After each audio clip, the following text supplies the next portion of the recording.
एक बार काशी से महामना जी चले, मतलब महामना मालवीय जी वो चले काशी से। बड़े विद्वान थे उस काल में, उन जैसा कौन विद्वान होगा प्यारे, अद्भुत। इतने प्रभावशाली थे कि एक शब्द से ही हृदय परिवर्तन करा देते। उनमें इतनी बड़ी ताकत थी महामना जी में कि एक शब्द बोलते थे, उसी से सुनने वाले में परिवर्तन हो जाता था। ये चमत्कार, जादू, उनका प्रभाव। तो वो चले भाई, चलो काशी से प्रयाग चले। और जब प्रयाग में आए तो उनके साथ में लगभग 10-15 विद्वान पंडित थे, उनके शिष्य थे। सभी आए, चलो संगम चले, संगम में स्नान करें।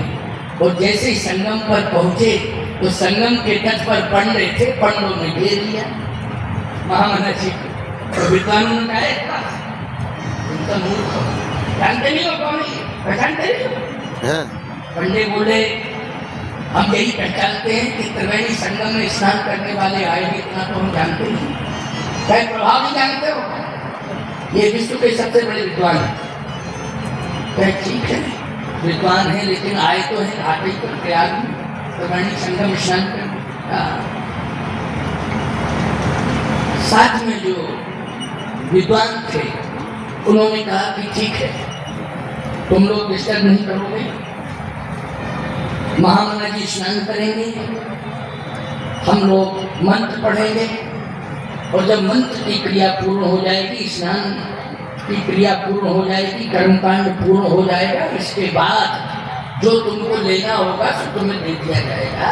लेकिन बीच में तुम बोलोगे नहीं, मंत्र नहीं पढ़ोगे, नहीं तो गंगा स्नान, त्रिवेणी स्नान व्यर्थ हो जाएगा। क्योंकि तुम्हारे शब्दों से ऐसा प्रतीत होता है कि शब्द शुद्धि नहीं है। वैदिक परंपरा के अनुसार तुम कर्मकांड कर रहे हो, लेकिन तुम्हारे शब्दों में शुद्धि नहीं है, इसलिए इतनी बड़ी त्रुटि नहीं होनी चाहिए। बाद में तुम्हें धन मिल जाएगा, रुपया पैसा मिल जाएगा, जो तुम्हारी दक्षिणा आदि होगी मिल जाएगी, लेकिन बीच में नहीं बोलोगे। मंत्रोच्चार हम लोग करेंगे। पंडों ने कहा देखो ये हमारी ड्यूटी है, हमारा खानदानी पेशा है, मंत्र तो हम ही पढ़ेंगे, नहीं तो स्नान नहीं करने देंगे। महामना जी तो महामना जी थे, उन्होंने कहा शांत, अच्छा ये बड़ा अच्छा कवि है, क्या नाम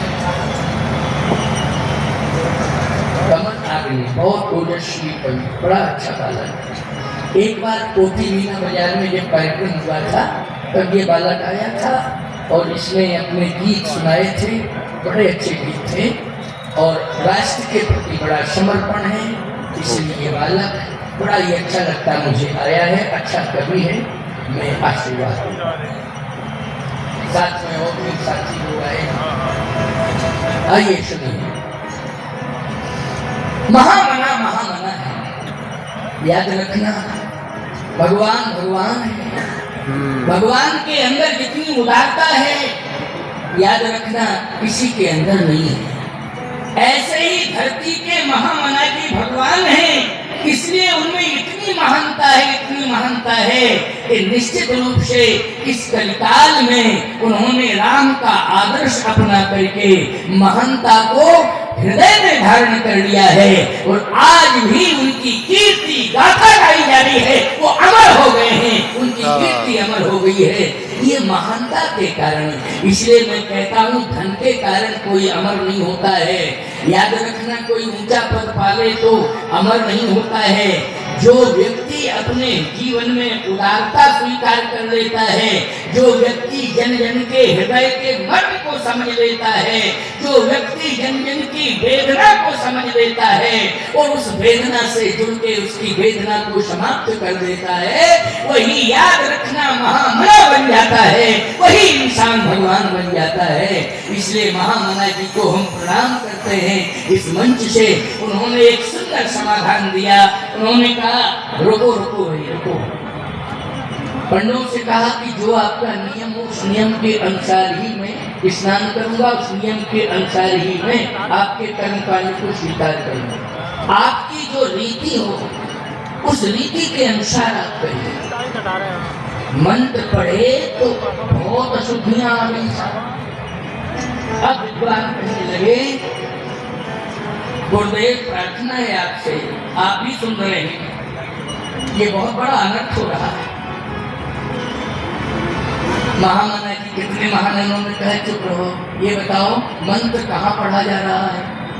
कहे संगम पर। संगम की विशेषता क्या है? कहाँ यहाँ 3 नदियों का संगम है, गंगा, यमुना और सरस्वती। अच्छा, महामना जी ने कहा ये बताओ 3 नदियां हैं लेकिन 2 नदियां दिखाई दे रही हैं, एक तीसरी नदी दिखाई नहीं दे रही। 2 नदी कौन? गंगा जी दिखाई दे रही है, यमुना जी दिखाई दे रही है, लेकिन सरस्वती बोले हैं परंतु दिखाई क्यों नहीं दे रही? का लुप्त है। तो महामना मालवीय जी ने कहा जहाँ सरस्वती लुप्त हो गई हो वहाँ शुद्ध मंत्रों की आशा करोगे क्या?